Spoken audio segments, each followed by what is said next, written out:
Hi there. Welcome to Pallet University. Right about now, I'm going to be in Belize. Probably by this day. This will probably go out Wednesday. I don't actually know.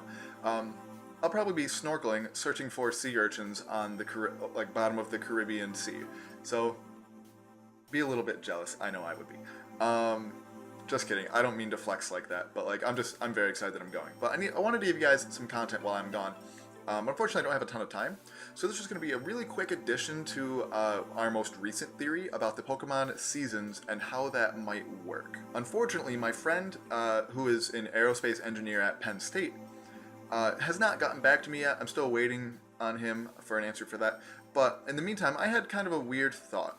When I was going through making my script for last week's episode of the Giving Every Pokemon a Scientific Name series, when I was looking up Snorlax, I knew I wanted to make it something with it being just very large, very heavy, and then that just triggered the thought in my brain, like, how messed up a lot of the weights of several Pokemon are. Some of them just seem like astronomically low.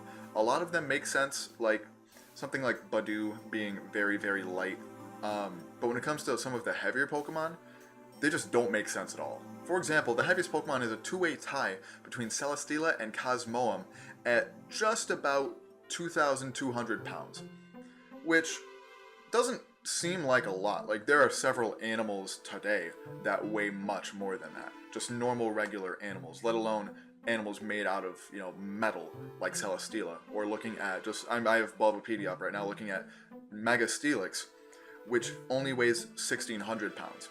That does not make any sense to me, because let's look at some of their sizes and compare the weight to that. So Celesteela, which weighs 2,204.4 pounds, or 999.9 kilograms, is 30 feet tall. 30 feet is huge. And you could argue maybe it's it's an alien. Maybe it's made out of some kind of metal that's super, super light. That's a valid argument. All right, but let's move on to, say, Steelix. Steelix, or at least Mega Steelix. Let's see, Mega Steelix weighs 1,631.4 pounds and is 34.05 feet long. That does not make any sort of sense whatsoever. Regular Steelix makes even less sense than Mega Steelix, because, for being a 30-foot long metal snake, 1,600 pounds doesn't seem like a lot, but regular Steelix is only 4 feet shorter than Mega Steelix, but somehow weighs half the weight, in pounds anyway.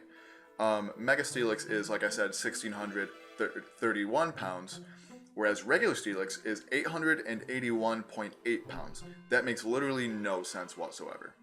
I haven't, done the maths for this, because frankly, I don't actually know how to turn that length into some kind of a volume. That'd be very, very hard to figure out a density.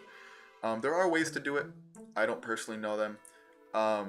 But if you were to just take a normal snake, say a green anaconda that's 30 feet long, that would probably be pushing several hundred pounds, let alone one that's made out of metal and rock. If you were to just line up boulders in a way that resembles a Steelix, they would weigh several thousand pounds.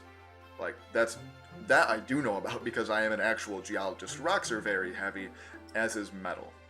So, I got thinking, what would make some of these weights even possible? And then I got thinking about the last theory that we did that I mentioned earlier, about how the seasons could function the way they do in Generation 5. In conclusion, I said that they really can't, without significantly changing several things about Earth. Because at first, TLDR of the episode, if you haven't watched it, definitely go watch it. It's, in my opinion, I quite liked it. But TLDR, basically, there's a season every month, whereas in real life, here on Earth, a season happens roughly every 3 months.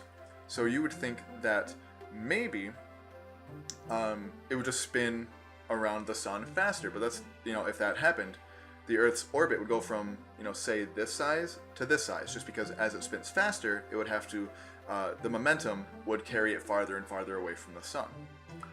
But momentum is also reliant on mass. So, what if the Earth was just much smaller than current Earth, our Earth? Pokey Earth was just much smaller and was able to spin around the sun that quickly. That would explain some of these weights.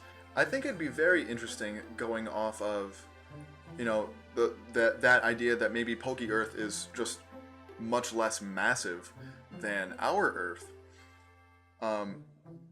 I would not be the one to do this because I do not have the patience, but to perhaps measure using the games, you know, about the length of a step and relate that to how far across each region is.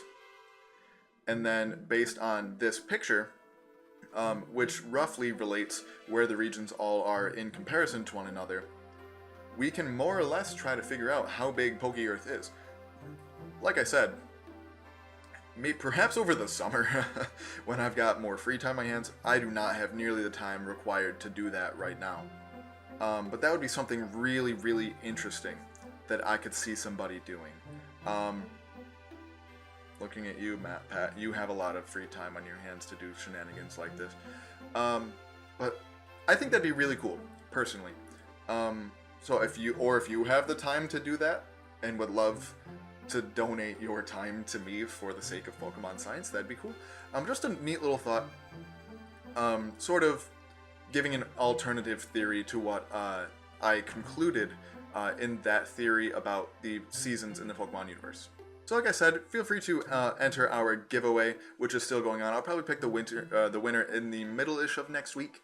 So feel free to enter until then. Just comment down below what your favorite fossil Pokemon is to be entered to win. And look out for vlogs coming next week about my time in Belize.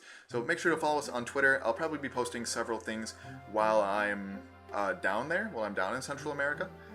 Just because we will have access to Wi-Fi for a little bit of the day, usually at night when we come back to where we're staying. For just general updates and things like that. So yeah, and as always, there's a time and place for everything.